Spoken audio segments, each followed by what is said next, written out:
ভেবেছি দেশ নিয়ে আর কোনো চিন্তা করব না, অনেক দিনই তো হলো। এবার একটা নতুন সরকার গঠন হয়েছে, আশা করব যা হবে ভালোই হবে। কি একটা অস্থির পরিস্থিতির ভেতর দিয়ে দিনগুলো পার করলাম, না খেয়ে শান্তি পেয়েছি না ঘুমিয়ে শান্তি পেয়েছি। মনের ভেতরে এত অস্থিরতা থাকলে কি কোনো কিছু করে শান্তি পাওয়া যায়? পাওয়া যায় না। তবে আশা করবো এখন থেকে যা হবে ইনশাল্লাহ ভালোই হবে। আসসালামু আলাইকুম, কেমন আছেন সবাই? জানি এই প্রশ্নটা করা খুবই অবান্তর।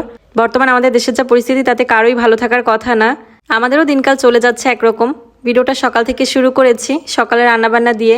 এই মাছগুলো গ্রাম থেকে নিয়ে এসেছিলাম। আপনারা যারা আমার ভিডিও দেখেন তারা নিশ্চয়ই জানেন যে আমাদের গ্রামে হচ্ছে শিং মাছ, টাকি মাছ, শোল মাছ, কই মাছ এই টাইপের মাছগুলোই হচ্ছে বেশি পাওয়া যায়, মানে খালে বিলে আর কি। নদী যেহেতু নেই সেই কারণে নদীর মাছগুলো তেমন একটা এখানে পাওয়া যায় না। আবার একেবারেই যে পাওয়া যায় না তেমনটা না, দূরে নদী আছে তো সেখানকার বাজারে গেলে আবার নদীর মাছ পাওয়া যায়। তো আজকে হচ্ছে কিছু টাকি মাছ ভাজি করছি। এগুলো সাইজগুলো দেখে নিশ্চয়ই বুঝতে পারছেন, ছোট ছোট টাকি মাছ। একটু মচমচে করেই ভেজে নিয়েছি, আর সাথে হচ্ছে কিছু পেঁয়াজ আর মরিচ ভেজে নিব। কারণ শুধু মাছ ভাজিটা খেতে ভালো লাগে না, একটু পেঁয়াজ মরিচ ভাজা দিলে কিন্তু খেতে বেশি ভালো লাগে। আর সকালবেলা দেখা যায় যে কোনো একটা মাছ ভাজা থাকে আমাদের। আর যেদিন মাছ ভাজা হয় না সেদিন ডিম ভাজা হয়, আর সাথে একটা ভর্তা।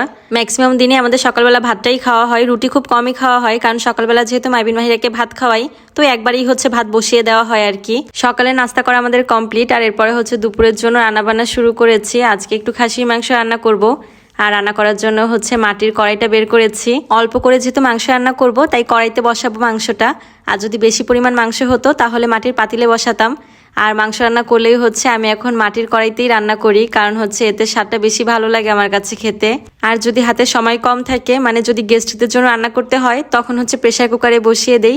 তো আজকে রান্নার জন্য হচ্ছে আমি আগে পেঁয়াজ ভেজে উঠিয়ে রেখেছিলাম ব্রেস্তা করে, ওটা হচ্ছে রান্না শেষে দিয়ে দিব। আর এরপরে তো সব রকম মশলা কষিয়ে আমি মাংসটা দিয়ে দিয়েছি। আর এখন ঢেকে ঢেকে কিছুক্ষণ রান্না করে নিয়েছি। মাংস থেকে যে পানিটা বের হয়েছিল সেটা শুকিয়ে গিয়েছে। তো এখন হচ্ছে সিদ্ধ হওয়ার জন্য আবার পানি দিলাম। মাটির কড়াইতে রান্না করতে গেলে জালটা বেশি জোরে দেওয়া যায় না, চুলার আঁচটা একটু মিডিয়াম রাখতে হয়। সময় একটু বেশি লাগলেও খেতে কিন্তু দারুণ হয়। তো এই পর্যায়ে হচ্ছে আমি একটা কাঁচামরিচ দিয়েছি, একটু গরম মশলা দিয়েছি, আর একটু গোলমরিচ দিয়েছিলাম। পানি দেখেন অনেকটাই কিন্তু শুকিয়ে এসেছে, এর থেকে পানি আর আমি কমাবো না, এই কারণে হচ্ছে লাস্টে একটু পেঁয়াজ বেরেস্তা দিয়ে দিয়েছি।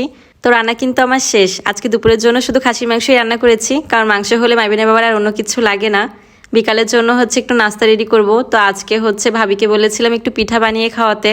আমার আবার ভাজা পিঠাটা খুব পছন্দ, মানে ভাজা পিঠা বলতে তেলের পিঠা যেটা, মানে অনেকে হচ্ছে পোয়া পিঠাও বলেন, তো আমরা হচ্ছে ভাজা পিঠা বলি। সেটাই আজকে বানানো হবে। ফ্রিজে আমার হচ্ছে চালের গুঁড়া ছিল আর ময়দা মিক্সড করে আর চিনি শিরার ভেতরে হচ্ছে ভালো করে এটা মিক্সড করে নিয়েছে ভাবি। একটু লবণ দিয়েছিল।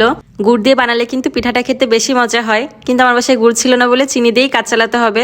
আর মিষ্টি হলেই হয়েছে। ভাবি যতটা হচ্ছে গোলা বানিয়েছে এতে কিন্তু 20-25টারও বেশি পিঠা হয়েছিল।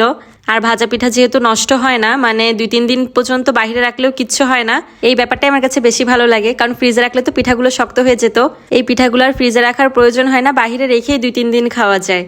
আর আমার তো হচ্ছে খাওয়ার পরে মিষ্টি কিছু খাওয়ার অভ্যাস, এই কারণে দেখা যায় যে হচ্ছে ভাত খাওয়ার পরেই হচ্ছে আমি পিঠা দুটা খেয়ে ফেলি। আর যতগুলো পিঠাই বানাই না কেন সব আমিই খাবো, কারণ মাইবিনের বাবা পিঠা পছন্দ করে না, আর মাইবিন মাহিরাও খায় না। এই কারণে হচ্ছে দেখা যায় যে যা বানাবো সব আমিই খাবো। ভিডিওটা কেমন লেগেছে অবশ্যই কমেন্ট করে জানাবেন। সবাই ভালো থাকবেন, আল্লাহ হাফেজ।